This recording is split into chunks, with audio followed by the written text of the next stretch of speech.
कौन से 3 प्रकार की स्त्रियां अपने पति को गुलाम बनाकर रखती हैं। प्यारे मित्रों, आज मैं आपके लिए बहुत ही महत्वपूर्ण जानकारी लेकर हाजिर हुआ हूं। आज इस वीडियो में हम चर्चा करेंगे कि ऐसी कौन सी 3 प्रकार की स्त्रियां होती हैं जो अपने पति को गुलाम बनाकर रखती हैं। ऐसी स्त्रियां अपने पति को पति का दर्जा देने के लिए अपने पैर की जूती तक नहीं समझती, उल्टा उस पर हुक्म बजाती हैं, अपने पतियों पर अत्याचार करती हैं, उसके ऊपर रौब झाड़ती हैं, उसे बात बात पर धमकी देती हैं, उसे अपने इशारों पर नचाती हैं। प्यारे दर्शकों, आपसे निवेदन है कि वीडियो को बिना स्किप किए पूरा जरूर सुनिएगा। दर्शक बंधुओं, वैसे तो कहा गया है कि पति और पत्नी को एक दूसरे का सम्मान करना चाहिए, एक दूसरे का दुख और सुख में ख्याल रखना चाहिए, एक दूसरे का हाथ बटाना चाहिए। यदि पुरुष अपनी स्त्री की मदद करता है, उसकी कदर करता है, यदि पत्नी बीमार है तो उसकी सेवा करता है, तो इसमें कोई बड़ी बात नहीं है। हमारे लिए दुख सुख में अपनी पत्नी का हाथ अवश्य बटाना चाहिए। इसीलिए तो भगवान ने हमारे लिए एक जोड़ा बना करके भेजा है। इसमें किसी भी पुरुष की कर्मा भंग नहीं होती। ये तो प्रेम और शिष्टाचार की बात है। लेकिन यदि आप उसके बारे में नकारात्मक सोचने लगते हैं कि वह हमारा सम्मान करता है क्योंकि मुझ में विशेष गुण हैं, मैं एक बड़े परिवार की बेटी हूँ, मैं अपने पति से ज़्यादा पढ़ी लिखी हूँ, मैं उनसे ऊंचे पद पर बैठी हूँ, मैं अपने पति से भी ज़्यादा खूबसूरत हूँ, मैं उससे ज़्यादा कमाती हूँ, या फिर मेरी वजह से ही घर का खर्च चलता है। यदि आप इन चीज़ों को ढाल बनाकर अपने पति का अपमान करती हैं या फिर उन पर हावी होने या फिर उन्हें धमकाने के लिए इसका इस्तेमाल करती हैं या फिर उसके साथ में नौकर की तरह व्यवहार करती हैं, तो यह निंदनीय है। ऐसा कहा जाता है कि यदि कोई व्यक्ति सहनशील और समाजशील है भी तो लोग उसके लिए अयोग्य समझने लगते हैं। वे इन गुणों को उसकी कमजोरी मानने लगते हैं, इसीलिए वो उनके लिए कुछ नहीं समझते। जबकि नियम ये कहता है कि यदि कोई आपके अच्छे स्वभाव की वजह से आपका सम्मान करता है तो आपको भी उनका सम्मान करना चाहिए। उसकी कमजोरी समझकर उस पर अत्याचार नहीं करना चाहिए।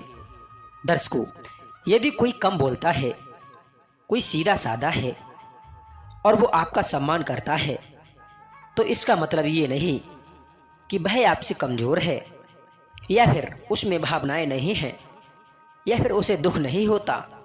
हीन तो आपकी सोच होती है, जो आप उसके स्वभाव को ऊंची नज़रों से देखते हो और उसे भाव नहीं देते। आप उनके लिए अपशब्दों से संबोधित करते हो, आप उसके साथ में गुलाम बनाने जैसा व्यवहार करते हो। प्यारे दर्शक बंधुओं, चलिए इसे समझने के लिए मैं आपको एक छोटी सी कहानी सुनाता हूँ। एक नगर का राजा अपनी रानी से बहुत प्रेम करता था और वह अपनी रानी की हर इच्छा को पूरा किया करता था। दरअसल वो राजा बड़ा ही बुद्धिमान था, वो राजा बहादुर भी था। वो अपने राजकाज की देखरेख अच्छे से कर रहा था। उस राजा की यही मात्र एक कमजोरी थी कि वो कभी भी अपनी पत्नी को दुखी या नाराज नहीं देखना चाहता था। जब भी रानी किसी बात से नाराज होती थी तो राजा साहब उनको हर तरह से मनाने की कोशिश करते, अपनी रानी को अच्छे अच्छे उपहार देते थे, अपनी रानी को खूबसूरत स्थानों पर घुमाने के लिए ले जाया करते थे।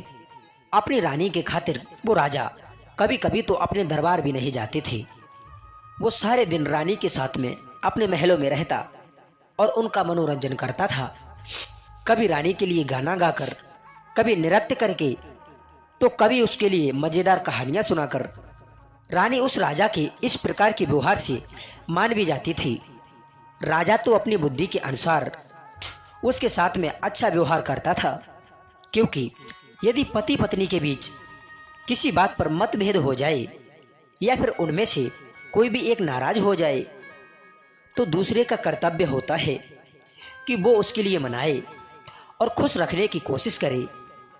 यदि आप अपनी पत्नी को मानते हो तो इसमें कोई भी अपमानजनक बात नहीं है।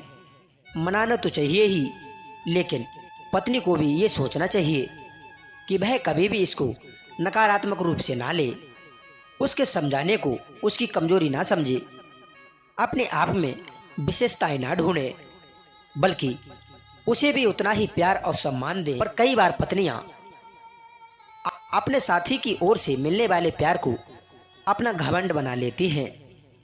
उन्हें लगता है कि उसका पति उसकी सुंदरता के गुण के विशेष के कारण उसके वशीभूत हैं। यही सोचकर वो छोटी छोटी बातों पर रूठना शुरू कर देती हैं और देखती हैं कि उसका पति उसको मनाएगा या नहीं। पति की गलती हो या ना हो, यदि पति एक छोटी सी बात समझकर उसे नहीं मनाता तो वह और भी ज्यादा गुस्सा हो जाती है। फिर मामला और भी ज्यादा बढ़ जाता है। फिर वो लड़ाई उनकी नाक की लड़ाई बन जाती है। इसे कहते हैं कि नकारात्मक विचार उत्पन्न करके अपनी आदत बिगाड़ना। उस राजा के साथ में ऐसा ही हुआ। वह रानी से जितना अधिक प्रेम करता था, वो जितने भी तरह से अपनी रानी को मनाने की कोशिश करता था, तो उतनी ही रानी साहिबा और भी ज्यादा शान और शौकत दिखाती थी। रानी को लगता था कि राजा साहब उससे बात किए बिना नहीं रह सकेंगे। कई बार तो वो रानी राजा के मनाने पर ही खाना खाती थी। राजा की कमी यह थी कि किसी दिन रानी को भूख नहीं लगी और उस दिन उसने खाना नहीं खाया, तो राजा साहब समझते थे कि वो आज किसी बात पर नाराज है। राजा साहब उसे मनाते हुए खाना खाने का आग्रह करते हैं, तो रानी ये तो नहीं कहती कि आज मुझे भूख नहीं थी, बल्कि रानी उनसे इस तरह से पेश आती है जैसे वो वास्तव में किसी बात से उनसे नाराज है। अब तो हर दिन ऐसा करना उसकी आदत बन गई थी। रानी का हट दिन पर दिन बढ़ता गया। राजा के घर में रोजाना रूठना मनाना चलता रहता था।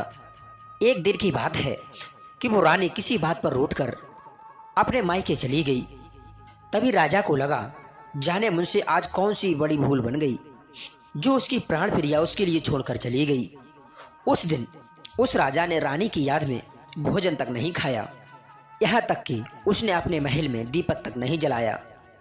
राजा की बेचैनी देखकर समस्त दास और दासियां हैरान थे, परंतु राजा की उदासी की समस्या जानने के लिए किसी की भी हिम्मत नहीं हुई। किसी ने भी राजा के पास जाकर नहीं पूछा कि महलों में अंधेरा क्यों है। ऐसा कहा जाता है कि राजाओं का जीवन आम लोगों से बिल्कुल उलट होता है। उनकी एक अलग दुनिया होती है। कोई उनके पास जाकर उनका हाल भी नहीं पूछ सकता। वो वहां पर अकेले पड़े हुए गीली लकड़ी की तरह सुलग रहे हैं। राजा को सारी रात नींद नहीं आई। राजा ने करवटें बदलते हुए रात व्यतीत की। सुबह होते ही वो राजा अपने घोड़े को सजाकर अपने ससुराल पहुंचा और अपनी रानी से बोला कि हे प्रिय, कल जो कुछ भी हुआ उसके लिए मुझे माफ कर दो और अपना गुस्सा भूलकर मेरे साथ चलो। तुम्हारे बिना वो महल मुझे खाने को दौड़ता है। राजा को पूरी श्रद्धा से विनती करते हुए देखकर रानी ने आंखें घुमा ली और कहने लगी कि महाराज, अब मैं आपके साथ केवल एक शर्त पे चल सकती हूँ। क्या आप मेरी शर्त को पूरी करेंगे? तब राजा ने कहा कि हे प्रिय, कृपया मेरे लिए अपनी शर्त बताओ। मैं तुम्हारी हर शर्त मानने के लिए तैयार हूँ, बस मेरे साथ चलो। फिर रानी कहती है कि हे महाराज, यदि आप मुझसे प्रेम करते हैं तो मेरे सामने तुम घोड़ा बन जाइए। मैं आपके मुंह में लगाम देकर आपके ऊपर सवारी करना चाहती हूँ। मित्रों, उस रानी साहिबा की ऐसी शर्त से उस राजा को कोई भी आपत्ति नहीं हुई। वो राजा साहब तुरंत घोड़ा बनने के लिए तैयार हो गए। उस रानी ने तुरंत ही राजा के मुंह पर लगाम लगा दी और उसकी पीठ पर सवार होकर वहां से चलने लगी। राजा साहब घोड़े के रूप में महलों में इधर उधर घूमने लगे। वो रानी उस राजा को कोड़े भी मारती थी, पर क्या कर सकते थे, घोड़ा जो बने हुए थे। इस प्रकार से रानी को समझाकर राजा अपने घर लौट आए।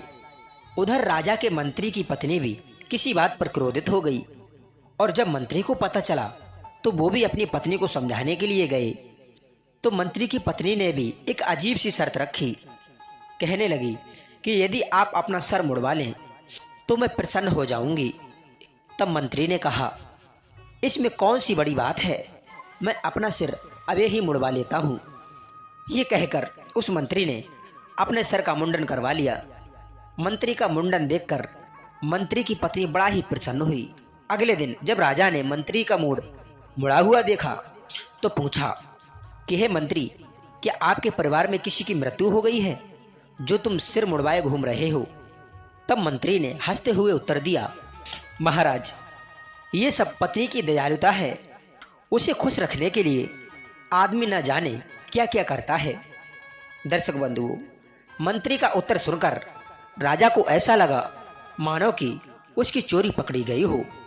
राजा ने मंत्री के कान में फुसफुसाकर पूछा, तुम्हें किसने बताया कि कल मैं अपनी रानी के कहने पर घोड़ा बन गया था? दर्शक बंधुओं, ये कहानी थी कि कुछ महिलाएं अपने पति के प्यार भरे स्वभाव को उसकी कमजोरी समझती हैं और उसके साथ में अभद्र व्यवहार करती हैं। अब हम आपको बताते हैं कि कौन सी महिलाएं अपने पति के साथ ऐसा व्यवहार करती हैं। नंबर 1, वो महिला है जो उतंड है और जिसे अपने माता पिता के घर से कोई भी संस्कार नहीं मिला है, जो शुरू से ही स्वतंत्र रही हूँ। मन में आया वहाँ पर घूमने गई, मन में आया वो किया, मन में आया वो खाया। कभी किसी ने उसे समझाने का प्रयास ही नहीं किया।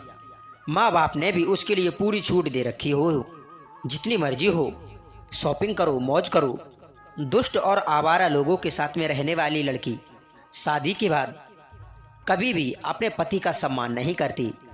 इसके विपरीत वह उसको मूर्ख समझकर उसको नाच नचाती है। अब आता है नंबर 2, वे महिलाएं जिन्हें अपने रूप, गुण, कला, कौशल और पद का घमंड होता है। ऐसी महिलाएं भी अपने पति का सम्मान नहीं करती। अब आता है नंबर 3, जो स्त्री शास्त्रों के ज्ञान और बड़े बड़े संतों के वचनों तथा धर्म कर्म से श्रेष्ठ गुणों वाली स्त्रियों से सदैव ही दूर रहती हैं।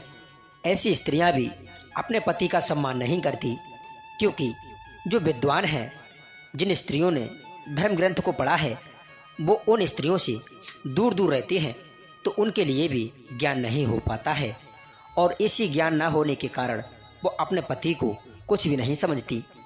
नंबर 4, जो पति की चाहत को, उसकी सम्मान करने की आदत को अपनी दृष्टता और पति की कमजोरी समझे, वो स्त्री कभी भी अपने पति को सम्मान नहीं दे सकती, क्योंकि पति तो आपका सम्मान करता है, आपके लिए मनाता है और आप उसी मनाने के लिए अपना घमंड समझती हैं कि हमारे अंदर कुछ ना कुछ तो खूबी है, तभी ये हमारे लिए मना रहे हैं। तो ऐसी स्त्रियां भी अपने पति को कुछ भी नहीं समझती। दर्शक बंधुओं, मेरी इस बात से कितने लोग सहमत हैं, वो हमारे लिए कमेंट बॉक्स के माध्यम से अवश्य बताइएगा। हमें आपके कमेंट पढ़ते हुए बड़ा ही अच्छा लगता है। और यदि आपको ये वीडियो पसंद आई है तो आप हमारी वीडियो को एक लाइक अवश्य करिएगा। आपका जीवन मंगलमय हो, इसी कामना के साथ साथ हम आप लोगों से विदा लेते हैं। मिलते हैं नेक्स्ट वीडियो में। आप सभी के लिए कहानी सुनने के लिए बहुत बहुत धन्यवाद।